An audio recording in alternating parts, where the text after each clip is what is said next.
मैं सतीश विश्वकर्मा और Vishwakarma free coaching के नाम से अपना यूट्यूब चैनल बना रखा है। और मैं आज आपको हिंदी के वर्णमाला के लिए शॉर्ट ट्रिक बताऊंगा, क्योंकि जो एग्जाम होना है यूपी पुलिस के लिए और अदर भी एग्जाम होगा, उसके लिए जो वर्णमाला से पूछे जाते हैं क्वेश्चन, उसके लिए बहुत बेस्ट है ट्रिक।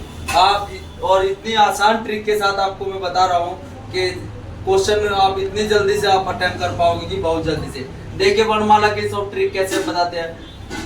वर्णमाला यानी उच्चारण स्थान के आधार पर स्वर यानी कैसे बोले जाते हैं। जैसे कंठ से ए और आ, ये किससे बोले जाते हैं? कंठ से। और छोटी से ही और बड़ी से ही, ये किससे बोले जाते हैं? तालु से। अगर छोटा सा उल्लू और बड़ा सा ऊं, ये किससे बोले जाते हैं? ओष्ठ्य यानी होठ से। अगर री से ऋषि हो गई है, ये किससे? मूर्धा से बोले जाते हैं।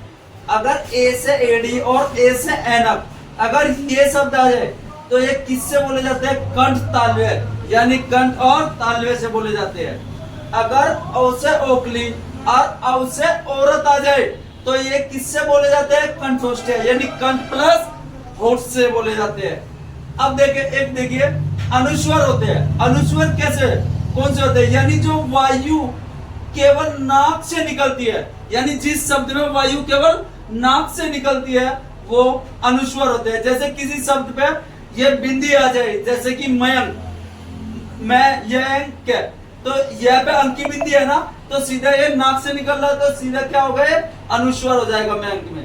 अब देखिए नेक्स्ट देखिए, जैसे अनुनासिक स्वर है, ये किससे बोले जाते हैं? जहां वायु मुख प्लस नाक यानी मुंह प्लस नाक दोनों से निकलती है। जैसे कि एग्जांपल, अगर किसी शब्द पे ये बिंदी आ जाए, जैसे कि चांद, चांद पे ये वाली बिंदी आई हुई है तो यानी किससे?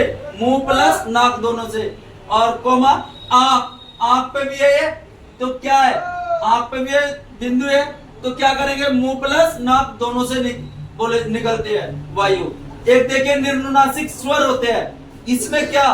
केवल वायु यानी वायु केवल मुख से ही निकलती है, ना कि नाक से।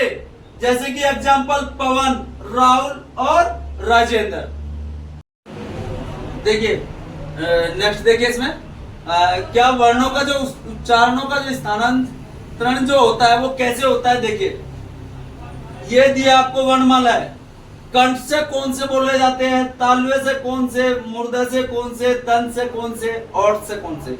इसके लिए बहुत आसान ट्रिक बताऊंगा। आप सीधा ये चीज रख लेना, एक के टी एम डी होता है, के टी एम डी होता है। के से कंठ, टी से तालव्य, एम से मूर्धा और डी से दंत, ओ से ओष्ठ। अब देखिए इसको पूरा करने के लिए हम क्या करेंगे। अब देखिए यहाँ पे क्या आई है, एक होता है यरलव। अब यरलव हमारे कहा अगर पूछा जाए, ऊपर से आप एक छोड़ दो तो सीधा यहाँ ये रे ले वे।